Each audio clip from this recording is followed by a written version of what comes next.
Assalamualaikum warahmatullahi wabarakatuh. Bismillahirrahmanirrahim. Alhamdulillahirabbil alamin wa kafa. Asyhadu an la ilaha illallah wahdahu la syarikalah. Rabbul ardina al-ula was samawati al-ula. Wa asyhadu anna Muhammadan abduhu wa rasuluh. Nabiul Mustafa. Asyhadu an la ilaha illallah wahdahu la syarikalah wa asyhadu anna Muhammadan abduhu wa rasuluh la nabiyya ba'dah. Rabbi shrah li sadri wa yassir li amri wahlul 'uqdatam min lisani yafqahu qawli. Amma ba'du. Nah, saya nggak tahu nanya ngomong ini pengajiannya biasanya pakai bahasa apa? Bahasa Jawa atau bahasa Indonesia? Campur. Sebetulnya nggak bahasa Inggris. Kalau bahasa Inggris dan terjemahnya kesuwen. Jadi saya akan pakai bahasa campur-campur biar gampang. Tapi perlu diketahui saya ini Lamongan. Jadi mungkin foto-foto Jawa ini rapatek Jawa dengan ukuran Dono Mulyo. Mungkin bahasanya bahasa Jawanya ala bahasa pesisir utara. Nah, sehingga nanti kalau pakai bahasa Jawa kok rodone rapatek pantes, tak sedikit pantes cara saya. Mungkin tidak pantes cara sini. Nah, Bapak Ibu hadirin sekalian yang saya hormati, saya ingin pada pengajian sekali ini mungkin kalau bagi maus hadis kali hadis ini namun kali tapi penjelasannya kali jam kuat atau bukan kuat semua nggak kuat. Pertama saya ingin membaca sebuah hadis berkaitan dengan akhir zaman. Belum, itu hadis kedua nanti. Tapi sebuah hadis yang berkaitan dengan sakjane-jane. Kalau kita ini dijak pengajian, dijak kumpul-kumpul itu tujuannya apa? Hadis ini ada di kitab Imam Ghazali, Ihya Ulumuddin. Ada juga di buku atau kitab. Kalau saya ini karena di kampus biasanya pokoknya cek bahasa Arab, cek bahasa Inggris, cek bahasa Indonesia. Saya punya buku aja. Tapi ada kawan saya yang lebih senior, tokoh Muhammadiyah di Batu itu ngomong, "Kowe iki rasa beda buku karo kitab." Maksudnya piye, Mas? Lek bahasa Arab iki kitab. Lek bahasa Indonesia kok Inggris ini buku. Nah, ini tidak buku tapi kitab Durratun Nasihin. Ada yang mengatakan kitab Durratun Nasihin ini banyak hadis-hadis yang tidak sahih. Tapi kalau kita belajar hadis itu kan wonten kaidah napa wonten peraturan ya. Hadis ini mesti ora sahih tapi lek ngajak kebaikan digawe ora apa-apa. Nah, mudah-mudahan ini kita tidak bicara hukum ya, tapi bicara etika, bicara semangat, bicara akhlak. Sehingga mari kita kutip. Hadis itu mengatakan la tajlisu inda alimin illa alimin man yad'ukum ilal khamsi minal khamsi ilal khamsi. Aja pisan-pisan sira kabeh kumpul karo wong sing disebut alim. Alim pun itu itu kalau dalam bahasa Arab artinya fa'il, artinya pelaku. Alama itu mengetahui, ilmu itu kan pengetahuan, maka orang yang punya ilmu namanya alim. Kula boten ngertos lek Dono Mulyo mriki lek disebut wong alim itu maknane napa? Sami nggih, yang ingkang gak ada ilmu dan soalnya teng Lamongan ini mboten ngertos ya, Pak. Lek teng Lamongan disebut alim itu mboten kok orang yang punya ilmu. Tapi kadang-kadang iki dikasih suguhan ora dipangan. Dikei ngombe ora diombe, ditakoki meneng iku. Kok alim tenan. Beda kan? Beda mana ya? Jadi di Lamongan ini orang meneng jadi alim. Padahal orang meneng durung ngerti di ilmu kan. Meskipun sebaiknya sing di ilmu ya akeh meneng. Lek ilmu akeh mesti akeh menenge, Pak. Karena biasanya sing komentar agak-agak karena tidak begitu punya ilmu. Nah, nanti kita bicara itu di belakang. La tajlisu ahadukum inda kulli alimin. Ada yang mengatakan hadisnya itu la tajlisu inda alimin. Ojo pisan-pisan sira kabeh kumpul utawa lungguh nyanding wong sing duwe ilmu utawa alim iku mau illa alimin, kejaba wong alim man yad'ukum minal khamsi ilal khamsi. Kejaba wong alim kuwi duduhna sira kabeh minal khamsi teka 5 perkara ilal khamsi menuju 5 perkara. Nah, ini penting sekali. Dan apakah 5 perkara itu? Pertama, minasyaki ilal yakini. Perkara yang nomor setunggal inggih menika wong alim kuwi duduhna sira kabeh teka barang-barang sing ragu menuju barang-barang atau hal-hal yang yakin. Contoh nih, tentang pengajian ini jenengan ragu-ragu terhadap sesuatu, terus merebut ke mriki, mangke kok mantuk jenengan tambah ragu-ragu, ya berarti serasa ngaji. Berarti boten layak kalau ini nyumbani pengajian. Maksudnya asalnya teko omah ini punya pertanyaan, ragu tentang sesuatu. Maknanya adalah bahwa kalau kita datang ke masjid, ke seorang alim, seorang yang punya ilmu, itu haruslah sesuatu yang kita ragukan itu. Ketika kita pulang dari orang yang berilmu itu harusnya terang benderang. Nah, kenapa? Karena ada juga yang mengatakan, Imam Malik mengatakan, laisa alim, bukanlah disebut orang yang alim itu berarti bikasroti riwayah, orang yang memiliki riwayat bacaan banyak. Tapi yang disebut dengan alim itu adalah alladzi ja'ala fi qalbihi nurun, tetapi orang yang di dalam hatinya itu dijadikan cahaya.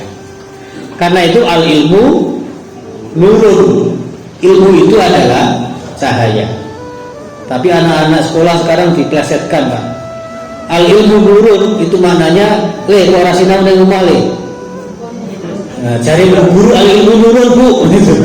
Cukup guru di sekolah mesti iso pintar. Jadi dari minasaki ilal yakin, dari keraguan-raguan menuju keyakinan. Sehingga kalau kita berangkat pengajian, berarti karena pengajian itu dianggap sing kei pengajian kuwi wong alim, dalam arti punya sesuatu yang bisa dibagi, sehingga harusnya mulai pengajian itu kudune hal-hal yang kita ragukan menjadi yakin. Ini nomor setunggal. Engkang nomor kali minal kibri ila tawadhu.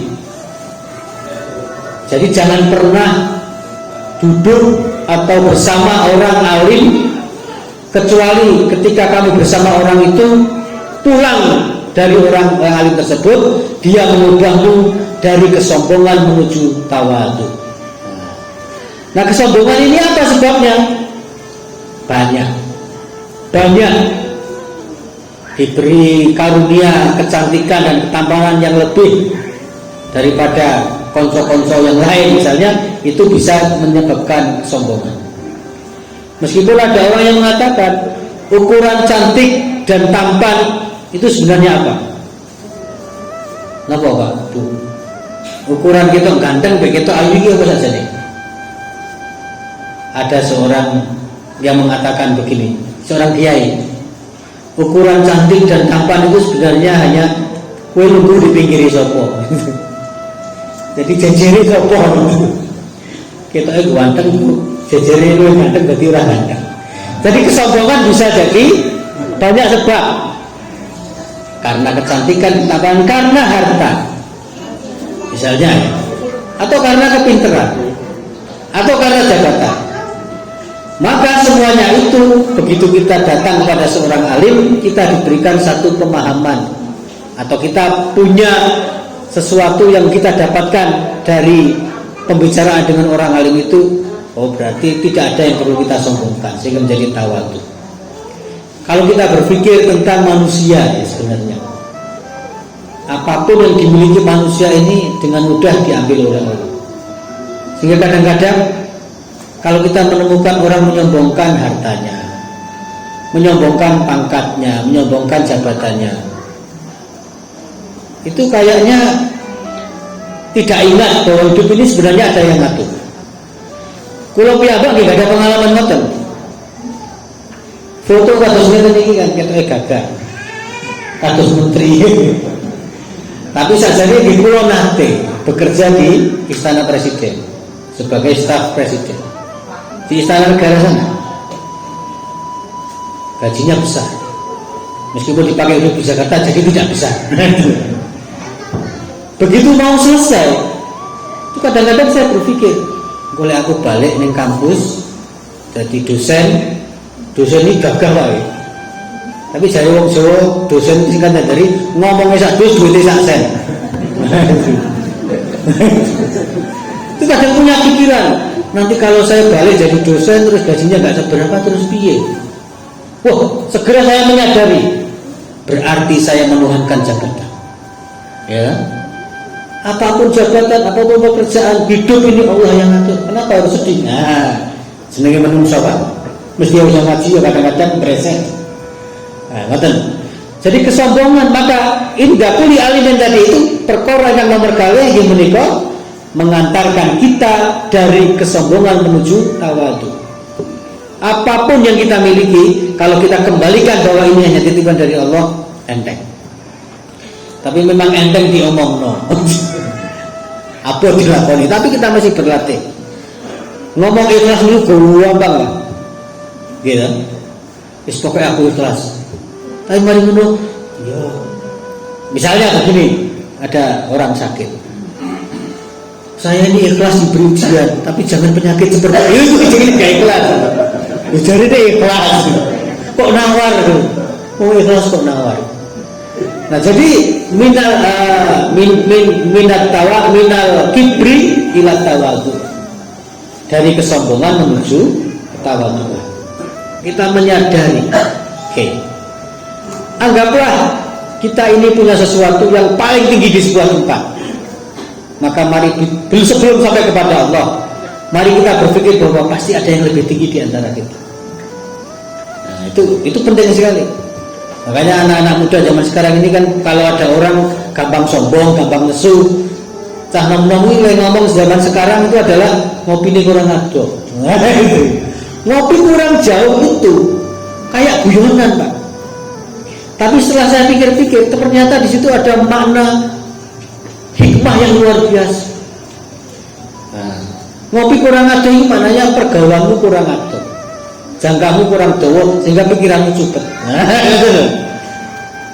Kula niki termasuk bersyukur dalam arti mensyukuri nikmat Allah diberi kesempatan untuk keliling dunia dan sebagian besar gratis.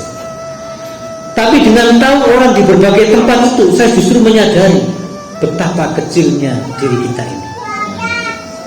Tapi lek gak tahu diri kita wis kudu. Maka minal kibri ila tawadu. Engkang nomor 3. Minal adwa ila nasihat. Dari permusuhan kepada nasihat. Inti agama itu adalah nasihat. Alat ad-dinu nasihat. Jadi kalau ada ahli agama terus penggaweannya ceramah terus dirasani ngomong aja. Lho pancen agama itu nasihat. Lalu ahli agama gak nggawe nasihat terus sapa sing mau keinget gitu. Jadi minal adwa ila nasihat, dari permusuhan menuju nasihat. Maknanya apa? Ya kita ini jenenge menungso. Kata orang-orang tua zaman dahulu, ceramah-ceramah pernikahan itu kan selalu ada pesan, ojo maneh menungso, pilih ae bentetan. Berarti kan peluang untuk bermusuhan dengan siapa saja itu sangat mungkin terjadi dalam kehidupan kita. Gitu. Entah perkara besar, entah perkara kecil. Maka datang kepada orang alim itu jenengan matur, mboten kiai, Mbah kula badhe matur perkara niki. Kita cerita punya perkara dengan teman, punya perkara Lah kok kiai apa ahli agama itu bener kuwi. Paten ono wae. Wes, aku setuju karo kowe iki. Berarti ini tidak mengajarkan nasihat. Berarti itu memperbesar aduah itu loh. Maka datang kepada orang alim dinasehati, yo ojo ngono kuwi. Posisi kehidupan manusia itu naik turun. Seolah-olah sekarang kita nggak butuh orang, tapi satu ketika siapa ngerti. Ya, urip kan mulak malik. Nah, misalnya ngoten, berarti wong alim temenan. Gitu. Tapi kalau malah ngompor-ngompor itu duduk orang alim tapi kompor beduk. Ini kan nomor sekawan minar riyai ilal ikhlas. Nah, dari riya menuju ikhlas. Nyumbang akeh-akehan. Senang apa betul Pak? Lenten sing nyumbang tanah yang dibebaskan oleh PRN Tempur Sari. Lomba nyumbang akeh-akehan. Senang apa betul jenengan? Seneng. Tapi terus ana sing ngomong, sing nyumbang paling akeh kae hamba Allah. Sampai ngerti lah, hamba Allah bisa kok. Aku kuwi. Ya ditulis hamba Allah kok jadi aku ya. Nah, itu namanya tidak ikhlas. Nabi Muhammad mengajarkan kepada kita keikhlasan itu ibaratnya tangan kanan yang memberi, tangan kiri tidak tahu. Lagi-lagi perkara ikhlas ini sulit dilakukan tapi gampang dijalankan. Contoh-contoh nabi-nabi yang ikhlas sangat banyak saya kira. Sehingga kalau kita mengalami cobaan, kadang-kadang manusia itu ingat Allah kan ketika dicoba. Itu kepasrahan, keikhlasan. Kalau ngajar mahasiswa dan kelas, kalau tang letih, lari-lari itu. Apa ada yang pernah berdoa di sini? Berdoa Pak. Dalam situasi apa kalian berdoa? Lekun kepepet. Jadi ilangnya pengiran ini kepepet. Lalu saya tanya lagi, ingat gak doa kalian itu dikabulkan apa enggak? Iya Pak, ada yang dikabulkan. Ada enggak yang enggak dikabulkan? Ada. Lalu saya tanya lagi, ingat enggak doa yang dikabulkan itu kenapa dikabulkan? Kondisinya bagaimana? Dan kenapa tidak dikabulkan? Kondisinya bagaimana? Biasanya sulit menjawab mereka. Orang ini.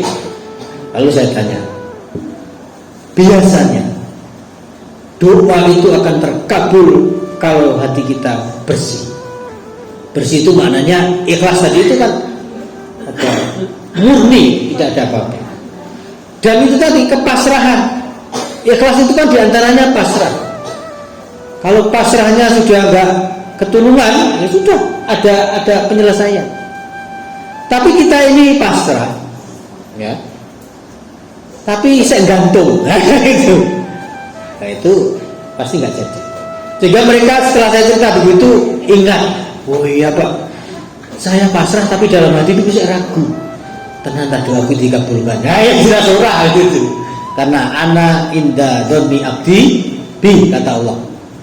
Aku ini tergantung kepada prasangka hamba. Waktu cerita ini kebetulan perjalanan ke Malang Selatan ya, dari tadi Landung Sari, jauh ujung sana, ujung utaranya Kabupaten Malang, melewati hutan-hutan. Saya jadi ingat cerita seorang teman dosen nganter mahasiswa praktek KKN di daerah sekitar sini, dan sudah jelas tadi kelihatan lewat hutan-hutan. Teman saya ini menjelang asar berangkatnya dari Malang sana, sampai sini menjelang maghrib atau mungkin sudah maghrib, mobilnya mogok di tengah hutan, di perjalanan yang nggak ada desa sana, nggak ada desa sini. Dia nyegat setiap orang yang lewat. Dia cerita yang dia ingat itu nyegat bakul tempe, dicegat. Bukannya berhenti, sepeda malah digas aja. Dia tentu saja takut jadi maling atau perampok. Nomor kali yang dicegat itu kan bakul kerupuk dicegat. Oh, ada. Bekerja kerupuk ini dikasih itu. Oh. Nomor 3 sudah sekali tentara. Tentara yang bleber gitu. Akhirnya teman saya ini bilang, ya wis tentara dicegat orang mudun, ya wis sekali dulu. Akhirnya dia masuk mobil, pasrah kepada Allah. Tiba-tiba menjelang Isya itu mobilnya diketuk oleh orang. dari luar. Tok. Mas, saya tanya, siapa itu mas? Si ngetuk mobil sampean itu. Saya nggak kenal, tapi baunya wangi, pakainya serba putih. Kuwi lek keadaan normal itu. Lek keadaan normal, delok baunya wangi, baunya putih itu sudah pasti takut. Tapi teman saya ini mengatakan, tapi saya itu nggak punya rasa takut sama sekali meskipun saya menyadari ini keadaan yang tidak biasa. Benar. Akhirnya kata, mas, kenapa nih gini mas? Mobil saya macet, saya nyegat semua orang nggak ada. Mas, sampai mau kemana? Saya mau ke rumah kepala desa A, karena mahasiswa saya KKN di sana mau saya jenguk. Ya mas, saya tak antar pakai motor. Diantar pakai motor, Pak. Turun. Padahal wangi putih-putih. Turun. Rencang itu turun. Sepanjang perjalanan, orang ini sudah cerita tentang kebaikan. Pokoknya mas, jadi orang urip ini sing apik. Segitulah pokoknya itu mulu. Mungkin menang dari 5 keperkaraan itu ditajarkan juga begitu. Nah, sampailah di tempat yang dituju, yaitu di rumah kepala desa. Kemudian, ini mas, rumah kepala desa, monggo jenengan itu. Dan teman saya ini matur kepala desa, mohon maaf terlambat karena mobilnya mogok di satu tempat itu tadi. Kepala desa tentu tahu lah, itu kan tengah hutan pak. Jenengan kok bisa sampai sini? Bagaimana caranya? Cerita nyegat uang teluran langsung gelem lereng, akhirnya diantar orang dengan ciri-ciri begini, namanya ini. Begitu disebut namanya itu, kepala desanya kaget, istri kepala desa pingsan. Kenapa? Orang yang nganter teman saya tadi itu, yang diceritakan itu ciri-cirinya dan namanya itu persis seperti orang yang sudah meninggal 2 tahun yang lalu.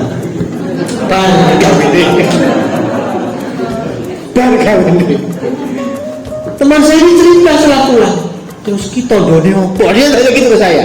Saya tanya ke dia, "Sik Mas, ini tondone opo aku kurang ngerti." Tapi ada pertanyaan, 2 pertanyaan. Kenapa di tengah situasi seperti itu sampai mendapatkan pertolongan? Ini kan nomor kali. Kenapa yang disuruhkan oleh Allah untuk menolong sampean adalah orang itu? Kan bisa saja orang yang lain. Kenapa orang itu? Lalu saya tanya, ketika sampean sudah nyegat 3 orang tadi itu, nggak ada yang berhenti. Kira-kira perasaan sampean gimana? Aku masuk mobil, kaca jendela saya buka, aku di mobil terlentang sambil berbaring terlentang, tidurlah, artinya tiduran. Saya hanya bilang dalam hati, semua saya pasrahkan kepada Allah. Yang terjadilah semua di atas kekuasaan. Saya mengambil kesimpulan, kepasrahan sampean pada Allah itulah yang menghadirkan pertolongan. Coba sampean nggak pasrah, ya mungkin nggak ada pertolongan. Itu nomor 1. Nomor 2, kok disuruhkan orang itu kenapa? Dugaan saja. Ya karena itu orang lain. Sampai wis mati aja itu dia masih nolong orang itu. Ya orang mati nggak bisa nolong orang. Tapi sampai dia sudah mati pun Allah merupakan malaikat dengan dia melakukan kebaikan. Itu kan luar biasa. Nah, berarti riya dan ikhlas itu kira-kira ya. Ikhlas itu ya berarti itu tadi. Pokoknya kalau sudah pasrahnya total berarti ya sudah ikhlas apapun yang terjadi. Bukan kayak tadi, aku bisa jadi ikhlas dicoba dapat ujian dari Allah, tapi jangan ujian ini. Yang terakhir nomor 2 biar. Kemudian minar rohbati ilal zuhd, dari keserakahan menuju zuhud. Yang terjadi namanya Pak Zuhdi. Zuhud itu zuhud pada wae. Artinya dari keserakahan menuju ke apa? Terima, syukur. Zuhud itu artinya sebenarnya dia mampu hidup mewah itu mampu, gitu. Tapi tidak digunakan yang dia miliki itu untuk bermewah. Keserakahan kerakusan. Wah, ini sesuatu yang kelihatannya enteng. Karena ada kita mendengar berita-berita korupsi. Itu ada kawan saya bilang, sajane urip iki opo sing digoleki. Mangan iki lho, ora akeh. 2 piring iki wis berdos. Makan itu 1 piring itu sudah cukup. Tapi kenapa orang? Karena orang punya keinginan-keinginan di luar piring. Nah itulah yang disebut dengan rohbah, keserakahan. Makanya kalau saya mengikuti para kiai-kiai senior pengajian itu kan bagus. Harap sedekah rasa nunggu sugih kata mereka. Karena justru sedekah pun tidak ada orang sugih. Tapi sedekah untuk diniati dondolan kan gitu. Karena habis ceramah mendengar ceramah dari seorang kiai, ya seorang orang ada orang mendengar ceramah dari kiai bahwa sedekah bisa menjadikan orang kaya. Tapi itu tadi, kalau kita niatnya itu sedekah untuk mendapatkan kekayaan lebih, pasti nggak dapat. Tapi kalau niatnya sedekah itu yang ikhlas. Kalau saya ngutip kiai yang sedang populer yang lucu namanya Kiai Anwar Zaid, pengen petul ya petal. Petul itu ketemu ya. Petal berarti pisah. Pengen petul ya petal. Maksudnya itu harta. Kalau kita ingin ketemu dengan harta kita di akhirat nanti, kudu petal. Petal itu artinya disedekahkan kita. Nah itu, ngumpul terus dengan diri kita. Nah, sampai saya ingat itu ceramahnya Pak Anwar Zaid. Orang kaya, sangat kaya, rumahnya mewah, bahkan pintu rumahnya pun nggak dibawa mati. Siapa sing ngeboti? Anaknya. Jadi dia cerita, orang kaya meninggal karena sangat kaya. Ada tetangganya bilang, ya boleh papan di kuburnya itu kita ambilkan dari pintu itu. Anaknya wujud, itu kan ada yang lain. Jadi orang sugih yang menemani dia bukan pintu rumahnya yang bagus saja tidak boleh. Ya, maka kata Kiai Anwar Zaid itu pengen petuk ya, peta. Harta kita yang sesungguhnya itu adalah bukan yang kita gunakan sendiri, tapi yang kita gunakan untuk kepentingan banyak orang. Nah, jadi Islam begitu. Kemudian tentang keikhlasan dalam bersedekah, minarobah ila zuhdi tadi itu begini, ada cerita. Dan cerita petani, saking hormatnya kepada guru para kiai, hormatnya dia kepada para guru dan para kiai, piyambake ini kita menggadah napa bahasane wong kene Pak. Ketela pohon itu napa? Puhung. Kalau orang Lamongan nyebuti menyok. Jenengan boten ngertos jenengan. Menyok ora hubungane karo minyak. Menyok. Kalau orang Lamongan nyebutnya menyok. Ketela pohon ini petani, dia hanya punya itu, tapi dia punya satu perasaan, saya itu pengen menghormati guru dan kiai. Lalu dia ngambil ketela pohon itu dari kebunnya, kira-kira sak karung orang karung ngoten. Dibetulkan dalamnya Pak Yai. Assalamualaikum Pak Yai. Napa wonten napa Pak? Kula niki mboten gadah napa-napa. Gadah kula nggih namung telo ini, tuhum ini, menyok ini, jauh sampai. Pun apa? Kalau nggak ada segadanya, dia nampak menyok ini. Tapi kalau pengen berbakti, oh ya, jangan berbakti. Pak Yai ini karena saking terharunya dengan ketulusan seorang petani yang ingin mempersembahkan sesuatu kepada dia, celuk, bujurnya itu gurih itu, Nyai, dulu apa? Ya wonten iki menjoripun. Menjor.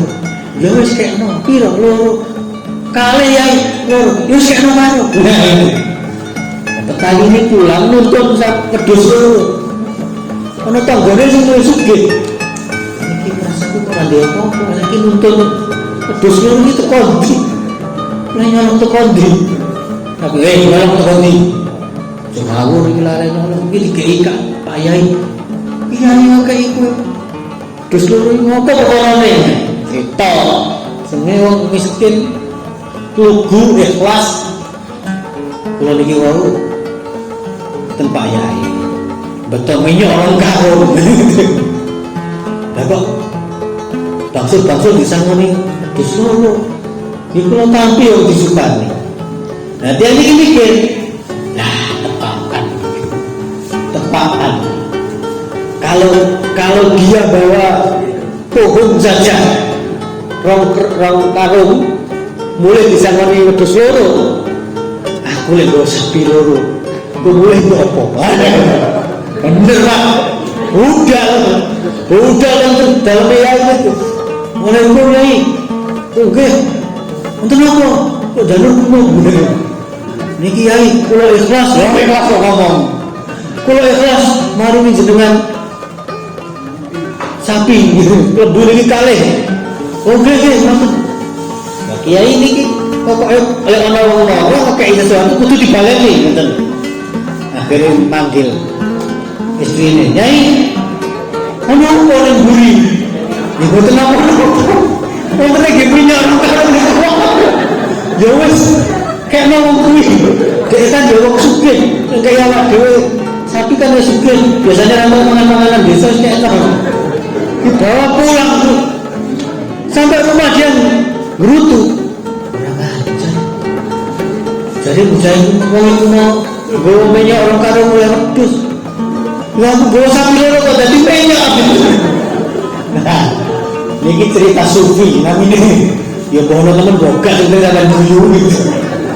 Tapi maknanya adalah berarti itulah keikhlasan. Jadi kalau kita menyedekahkan harta untuk kepentingan umat apapun lah, termasuk pendidikan anak. Nah, pendidikan anak itu juga bagian dari kita petuk peta. Kalau saya benar. Di desa saya itu terpencil di Lamongan sana itu, wah, lek bocah sekolah kuliah, sekarang sing lirik Pak, buatan yang lirik. Tapi begitu berangkat ke Malaysia, belum berangkat, jadi istilah Lamongan diantem wingko, jangan kertas wingko ya, wingko, yang terkenal kan wingko babat kecil-kecil itu. Tapi di pesisir utara Lamongan itu wingko itu bunter, gede. Itu maksudnya adalah untuk melamar Pak. Jadi Lamongan itu dilamar sengaja. Sehingga guyonannya itu guyonan masyarakat itu lek ono wong lamar dilamar, lek ono lanang dilamar itu bahasa kamu diantem wingko. Terus enten lari kuliah itu. Sekolah dulu mulai. Tapi begitu sudah kabar, si A itu mau pergi ke Malaysia, langsung diantem wingko. Maksudnya sudah sampai gue boleh jadi otonomi. Ini kenapa? Salah satunya mungkin karena ekonomi, tapi salah satunya adalah dulu pada tahun 80-an itu tidak adanya kesadaran bahwa pendidikan, biaya yang kita keluarkan untuk pendidikan anak, itu istilahnya Pak Anwar Zahid tadi itu adalah pengen petuk ya peta, karena memberi. Dan ternyata betul banyak cerita tentang bagaimana ketika orang tua itu menyekolahkan anaknya, ternyata rezekinya lancar. Karena itu jaminan Allah. Barang siapa yang membelanjakan hartanya untuk kepentingan ilmu pengetahuan akan dicukupkan oleh Allah.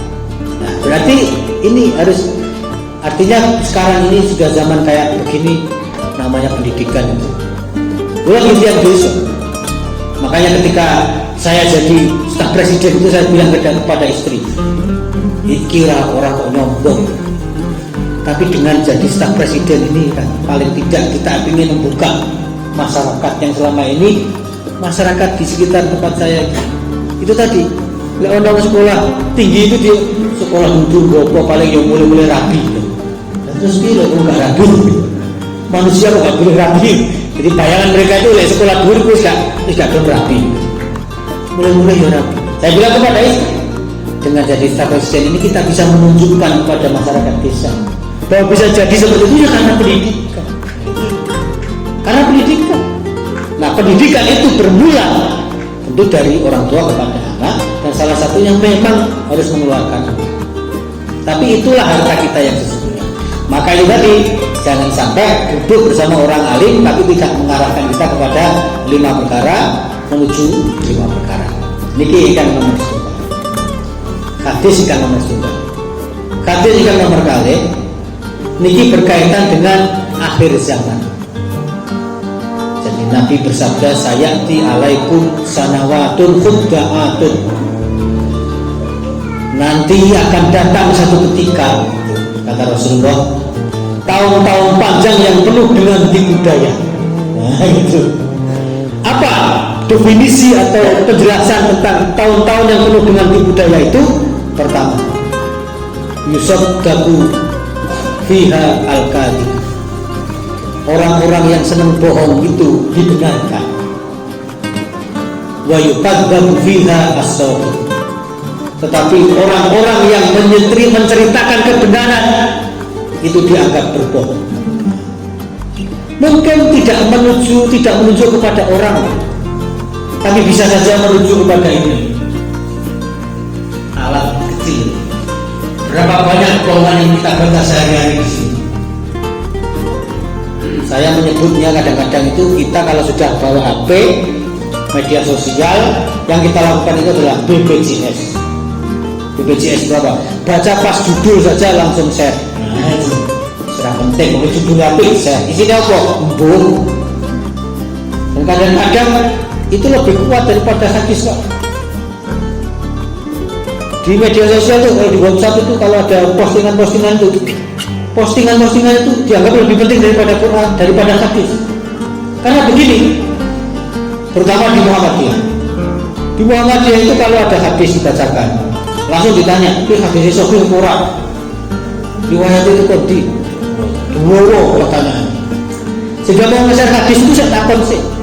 Tapi begitu dapat postingan, rasa ditakon lah, saya hus. Berarti kitab ini namanya kitab yang lebih tinggi dari hadis. Nama kitabnya adalah kitab Al-Wa'i. Al-Wa'i itu Al-WA. Itu lebih tinggi dari hadis ternyata. Kalau sudah dapat berita dari hadis, share aja, tidak usah ditanya-tanya. Tapi dapat hadis ditanya dulu. Sahih apa enggak? Cocok hadis dhaif. Karena itu lalu yukadzabu fiha as-shadiqu wa yusaddaqu fiha al-kadhibu. Itu dari sini. Saya belajar agama S1, S2, S3. Di perjalanan tadi saya ngobrol banyak dengan Pak Lukman tentang, karena saya belajar S2 agama itu di Australia. Mungkin Pak Lukman itu yang gumun, belajar agama di Australia, belajar apa? Belajar cerita. Memang ada ahli-ahli agama orang Australia, agamanya Kristen, belajar Islam. Tapi dia tidak menjadi Muslim. Kenapa? Karena dia belajar Islam sebagai ilmu. Karena saya mempelajari tentang itu di perguruan tinggi di Australia, kemudian di Singapura. Dan di situ kita bisa melihat tadi itu konteksnya kan yusaddaqu fiha al-kadhibu wa yukadzibu fiha as-shadiqu. Kalau sudah di media sosial itu ada debat. Meskipun saya ini belajar agama S1 sampai S3, kalau sudah debat agama di media sosial saya mending menghindar. Jadi orang Jawa itu apa? Si waras ngalah. Karena di media sosial itu ahli ke ahli, pokoknya ahli kabeh. Sehingga kadang-kadang tiang-tiang yang ingkang nggak ada pengetahuan dalam bidang tertentu ngalah. Timbang layani gendeng gitu. Nah ini fenomena atau kenyataan yang disebut dengan yukadzabu fiha as-shadiqu wa yusaddiqu fiha al-kadhib. Kalau nanti berangkat ke Amerika tahun 2017, singgah di sebuah bandara, daripada nunggu pesawat berikutnya lama, ini saya jalan-jalan di bandara itu beli buku. Ada buku judulnya Matinya Para Pakar. Loh, apa para pakar di dunia ini sudah mati? Ternyata maksudnya bukan itu. Selama ini saya menyangka bahwa uang buka karuan di media sosial, di internet itu hanya terjadi di Indonesia. Begitu membaca buku itu saya tahu bahwa di Amerika yang maju itu pun terjadi hal yang sama. Sehingga kadang-kadang orang sing ahli itu milih ngalah. Nah itu kalau karena orang-orang ahli itu milih napo debat agama jeru-jeru di media sosial yang dihadapi kadang juga gak imbang dan kotor. Ilmu yang dipakai itu satu, pokoknya. Nah, kalau sudah ketemu yang pokoknya itu, Mbak Profesor ya kalah. Kalau sudah menghadapi pokoknya, nah ternyata ini tidak hanya terjadi di Indonesia. Ya saya kaget waktu itu, di Amerika pun mengalami hal yang sama. Maka kalau saya hubungkan dengan hadis tadi itu adalah yukadzabu fiha as-shadiqu wa yusaddiqu fiha al-kadhib. Sing bener di salah-salah nih, sing salah di bener-bener nih, sing penting akeh. Kadang-kadang kita lihat, tolong sedekah jempolnya dong. Kenapa? Lomba. Jadi lomba sekarang ini ukurannya apa? banyak-banyakan jempol. Apik gak apik sing akeh jempole menang. Nah, ini kan berarti itu tadi kenyataan. Belum lagi kalau kita ini bawa dalam kehidupan nyata. Wes, sudah mengenal politik, wes, saya nggak mau ngomong politik. Tapi contoh, barang bener jadi salah jadi bener. Nah, itu. Kemudian yang kedua, ya tadi Yusuf Dakufiha itu.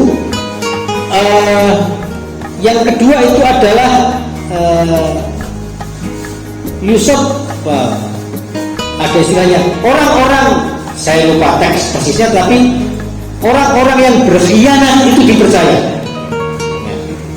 Yu'tamanu fiha al-kha'inu wa yukhawwanu fiha al-amin.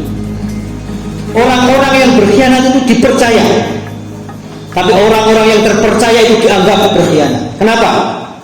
Karena orang yang terpercaya itu biasanya ngomong apa-apa. Ngomong apa kadang disenengi kadang enggak. Istilahnya sekarang itu ada istilah apa? ABS, asal bapak senang. Kalau kita lihat orang yang mengatakan asal bapak senang, berarti kan dia sebenarnya berkhianat karena tidak mau menyatakan yang sesungguhnya. Tapi sekarang mereka yang berkhianat itu yang dibenarkan. Bener apa? Pokoknya jenengan iki sawai.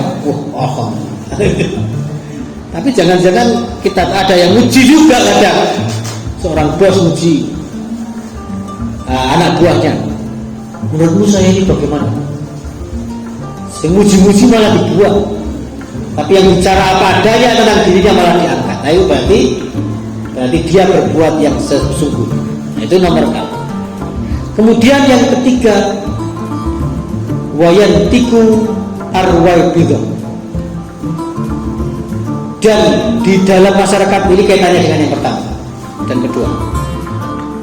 Di dalam masyarakat itu nanti akan berkembang yang disebut dengan ruwai bidah. Ruwai bidah itu artinya orang-orang yang tidak ilmu pengetahuan tapi ngomong tentang persoalan masyarakat. Nah, ini zaman akhir. Zaman akhir. Jadi akan ada hal seperti itu. Karena itu lalu saya memberi judul pengajian saya ketika diminta oleh Mas Afan itu, saya bilang bagaimana kalau kita beri judul bekal menghadapi akhir zaman. Jadi dalam keadaan yang begitu itu apa yang perlu kita persiapkan kan? Keadaannya sudah jelas begitu.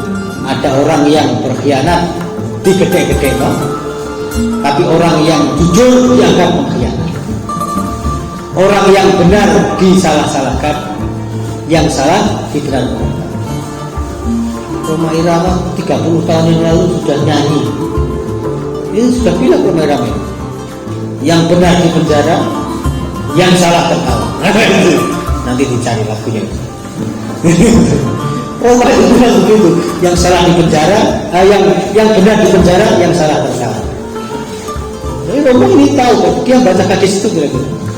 Dan katanya begitu, dia kalau mau menciptakan lagu itu lega baca hadis ya baca Quran. Katanya. Tapi maksud saya hal seperti itu semakin kesini semakin banyak kita temukan. Apalagi TV makin banyak. TV itu ngajari masyarakat kadang-kadang. Sajanya kita ini nggak tahu. Tapi ada berita begini cara membalas dendam begini. Akhirnya tiru ya itu.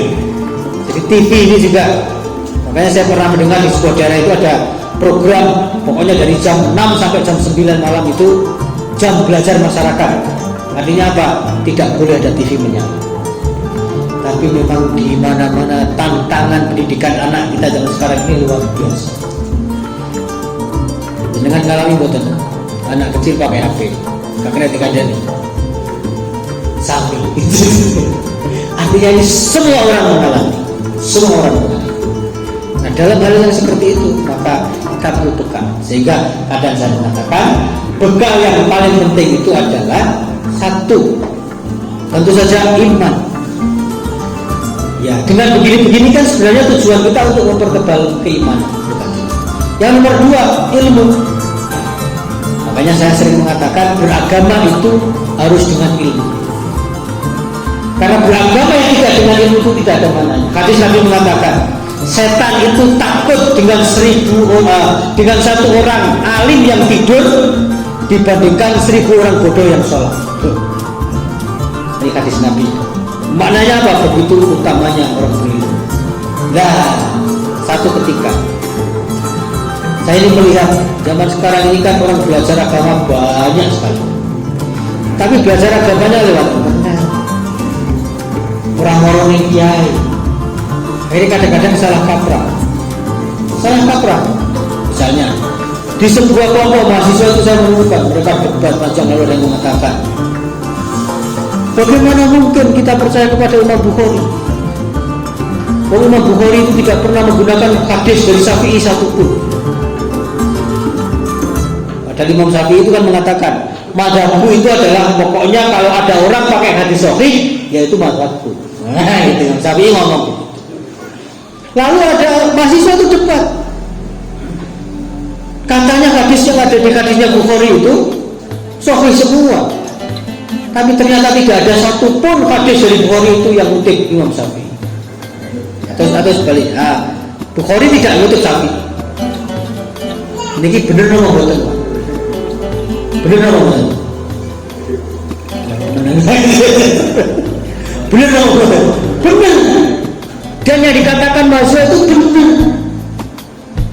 bahwa meskipun hadis yang diriwayatkan oleh Imam Bukhari itu semuanya sahih, dan meskipun Imam Syafi'i itu hanya mau pakai hadis sahih, tapi tidak ada satupun tidak ada satupun hadis yang digunakan Syafi'i itu yang ngutip Imam Bukhari. Coba kebalik ya. Jadi Imam Syafi'i itu katanya menggunakan hadis sahih, kenapa nggak pernah ngutip Imam Bukhari? Padahal Imam Bukhari itu hadisnya sahih semua. Harusnya betul leres. Nah, kenapa betul? Tapi mahasiswa ini salah sikapnya. Karena Imam Bukhari lahir, Imam Syafi'i wafat. Imam Syafi'i wafat ketika Imam Bukhari baru berusia 6 tahun. Ya mesti ngutip piye. Nah, ini contoh. Berarti mahasiswa itu dia modal ngotot. Dia ngerti sedikit bahwa hadisnya yang diriwayatkan oleh Imam Bukhari itu semuanya sahih.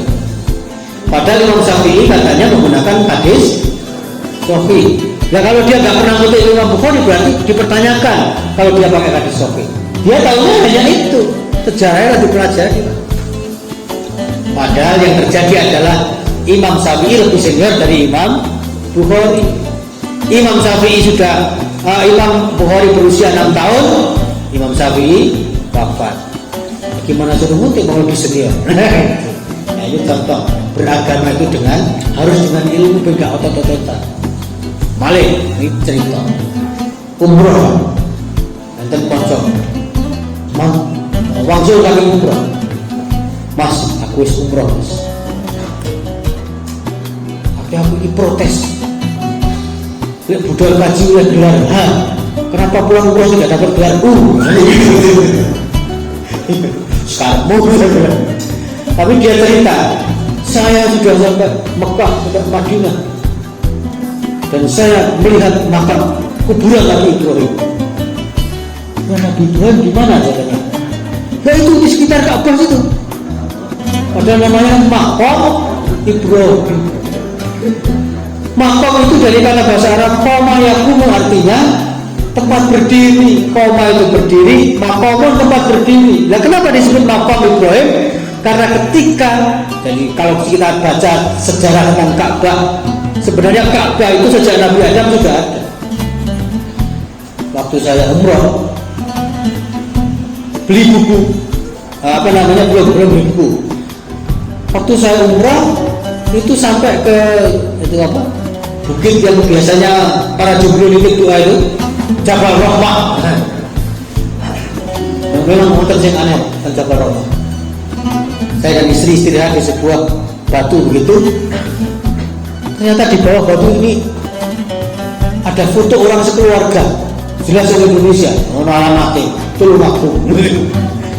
Laki-laki, 2 anaknya sama istrinya, fotonya dijejer ditaruh di Jabal Rahmah. Kira-kira pegatan pengen balik belum mau. Tapi saya itu punya bayangan begini, saya ngomong kepada istri. Sejarah Jabal Rahmah ini adalah pertemuan Nabi Adam dengan Hawa. Dan zaman sebelum ana wangping orang apa? Bagaimana luasnya? Kalau sekarang saja luas kayak gitu. Lalu saya ini ngobrol saja dengan istri.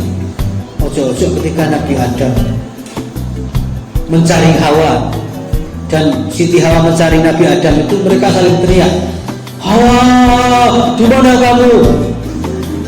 Adam, di mana kamu? Ini mau diremeng Pak.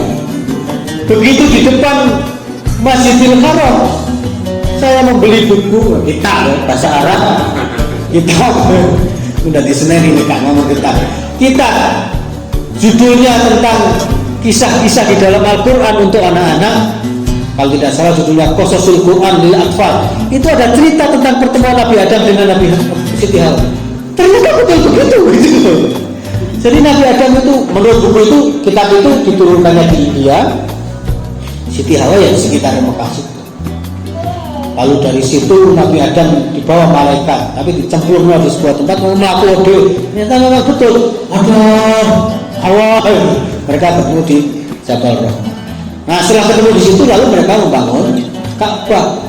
Sehingga di dalam Al-Quran Ka'bah itu disebut sebagai bangunan pertama yang didirikan di dunia. Nah, kan gitu kalau kita baca di dalam Al-Quran, bahwa Ka'bah itu adalah bangunan pertama yang didirikan di dunia. Sampai Nabi Ibrahim itu sudah ya rusak ya apa gitu ya, sehingga direnovasi oleh Nabi Ibrahim dan anaknya yang bernama Ismail yang memang ditinggal di situ. Ternyata rusak, maka Ismail dijak, sehingga naiklah enggak gaduh itu enggak gaduh. Padahal kalau kita baca sejarah orang zaman dahulu, nabi-nabi itu dalam berbagai kitab disebutkan ada yang tingginya 9 meter, gede-gede, sampai satu kaum tertentu, kaumnya Nabi Nuh atau apa itu di dalam buku-buku tentang kisah para nabi sebelum Nabi Ibrahim itu disebutkan sampai ada yang kaum Ad kalau nggak salah, kaum Ad atau kaum Samud itu matanya segede kubah masjid misalnya gitu. Ya mungkin itu apa ibarat ya, saking gedenya itu. Nah, mungkin Nabi Ibrahim juga masih termasuk yang besar.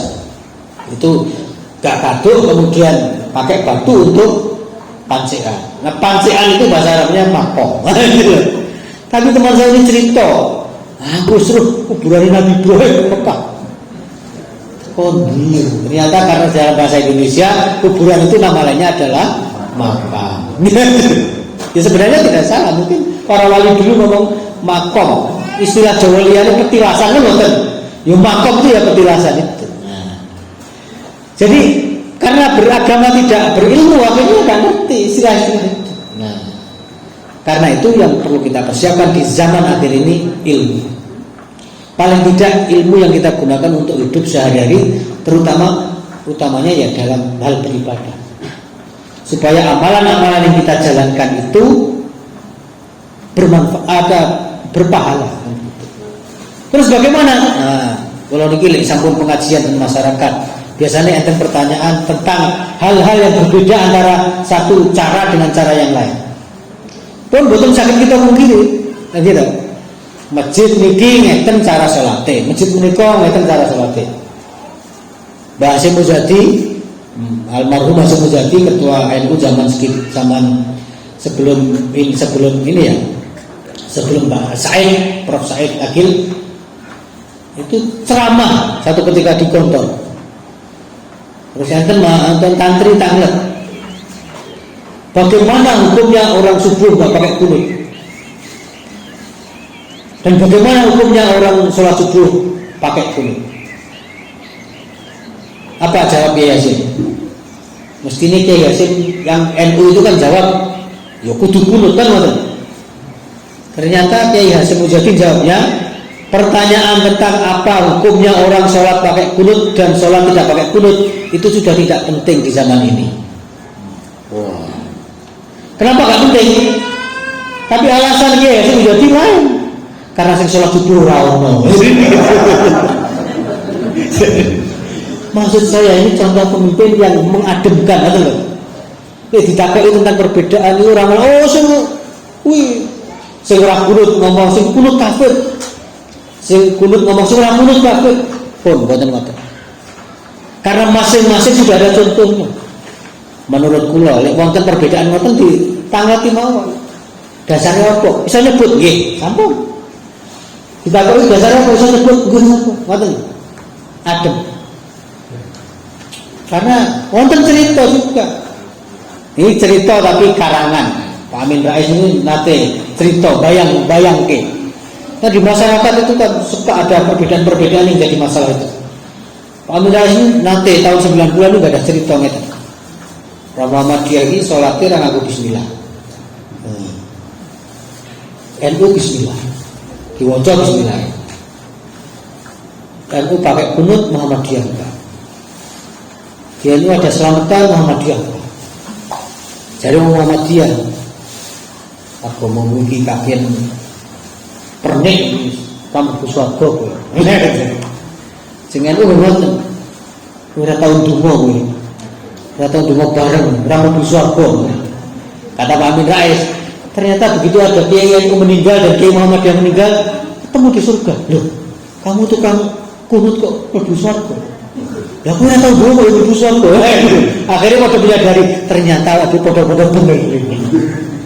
Yang ini penting. Karena sekarang banyak usaha-usaha untuk memecah belah masyarakat. Sing berkeyakinan bahwa cara beragama Muhammadiyah benar, monggo dilaksanakan. Ning ketika ditangeti, kowe kok nglakoni ngene kuwi apa dasare saged nyebut ngoten lho. Nah, ora kok wis pokoke ngene ha. Lha wis pokoke iki berat. Urusane wis karo wong sing pokoke iki berat. Sing ngeten nggih ngoten. Kowe nglakoni ini iki apa dasare saged nyebut enteng. Karena kalau kita ikuti sejarahnya, kabeh ana contone. Nah, ngoten lho. Biasane niki di pengalaman kula, tiang-tiang sing gampang nyalakan tiang lintu niku ngomong roe mung siji. Nah, kalau ada orang, makanya semakin orang itu luas ilmunya, dia melihat hal yang berbeda-beda itu semakin biasa, kurang gumungan. Tapi kok ngerti ini mung siji, mana wong liya beda salah. Nah, anak-anak muda ini banyak yang begitu sekarang. Sehingga kita yang lebih senior dari anak-anak muda itu perlu memberi bimbingan. Beragama di masyarakat itu tidak boleh begitu. Kabeh ono kitab, kabeh ono dasare dan kabeh merujuk kepada Quran.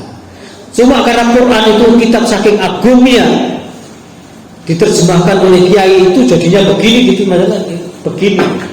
Tapi intinya satu. Semua menuju kepada yang penting niatnya menuju kepada ikhlasan keridhaan Allah, maka itu sudah. Niki pun kita atas-atas saat niki. Karena zaman akhir ini makin banyak atas nama agama yang ternyata jebule. Atas nama agama jebule. Nah, saya kira masyarakat itu bisa tahu persis, bisa merasakan. Kalau kita ini sudah berhadapan dengan masyarakat itu sudah nggak bisa bohong. Masyarakat itu tahu. Sing ikhlas harusnya nggak ikhlas itu ketok. Nah, jadi itulah yang ingin saya pesankan, dua saja, iman dan ilmu di dalam menghadapi zaman yang akhir ini. Mekaten menawi terlalu panjang ya dimaafkan, menawi kurang panjang ya bincang-bincang malah introkan. Tapi saya sangat bersyukur bisa hadir di sini. Mudah-mudahan bisa silaturahmi, menambah saudara yang kita sangat yakin bahwa menambah saudara, mempererat silaturahmi sesama muslim ini pasti akan membawa manfaat bagi kita semuanya, baik dalam kehidupan kita di hari ini maupun kehidupan di akhirat nanti. Demikian, apabila ada kesalahan mohon dimaafkan, dan apabila ada kebenaran maka itu semua semata-mata dari Allah Subhanahu wa taala. Billahi taufiq wal hidayah, wa ridha wal inayah, nasrun minallah wa fathun qarib wa basyiril mu'minin. Wassalamualaikum warahmatullahi wabarakatuh.